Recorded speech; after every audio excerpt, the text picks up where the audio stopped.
In this short talk, we'll be discussing pacing and activity modification. So what is pacing?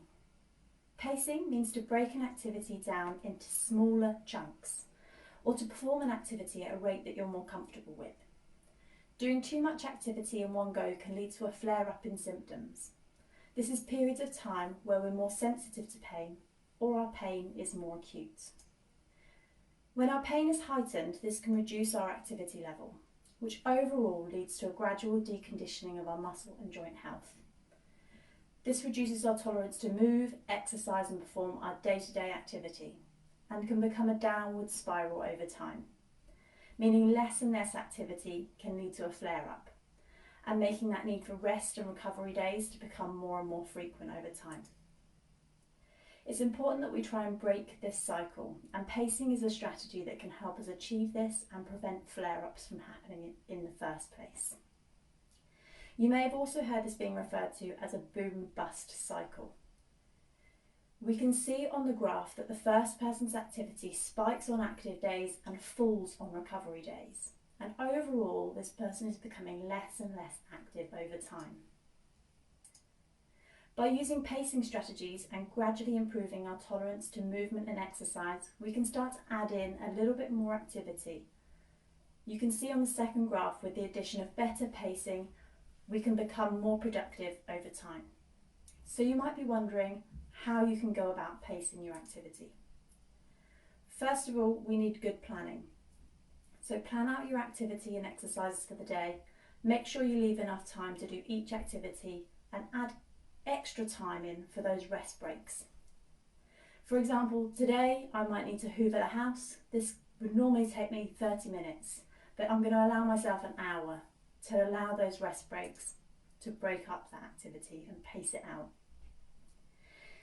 Secondly, we can break that activity then down into those smaller chunks. So using that example of hoovering, if we know we can do 15 minutes at a time before we experience pain, we could hoover for 10 minutes at a time. Then taking a rest break of 5 to 10 minutes, allowing any discomfort to settle down, and then starting again for another 10-minute chunk of activity. Be consistent. Once you can do your activity in smaller, more manageable chunks on a regular basis, we can start to increase that activity gradually. We recommend increasing this by 10% at a time. So your 10 minutes of activity becomes 11 minutes and then 12 minutes and so on. It takes time and persistence for our bodies to adapt and get stronger. This won't be something that happens overnight, and you might even find that we stay at the same level of activity for several weeks before you start to see a change in your tolerance to it. This is why it's important to be realistic with your timeframes when setting goals. You might want to write your goal down and keep reminding yourself to stick with it. If you find that you cannot find ways to pace an activity well, then we may need to think about an activity modification. This doesn't necessarily mean avoiding an activity, it just means thinking outside of the box and how you can make that activity more tolerable for you. For example, if you need to trim a hedge in the garden but can't reach your arm up over your head without immediate pain, you can modify that activity in a few ways. You could spread that activity out over a longer period of time. For example, I might trim part of the hedge one day and then complete the activity the next day. Or you could use equipment to help modify your activity. So when trimming the higher parts of the hedge, you could use longer hedge trimmers, or perhaps stand on a step ladder to avoid overstraining.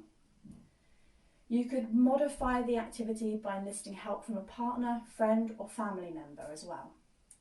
It's okay to ask for help. Lastly, we recommend picking a good time to do the activity for you. So if you're in the middle of a flare-up or during the most uncomfortable part of the day, try for consistency at that time rather than pushing yourself to do something more challenging. When the flare-up's passed, then you can think about gradually increasing that activity, changing that activity, or performing a task that you know might be a little bit more uncomfortable.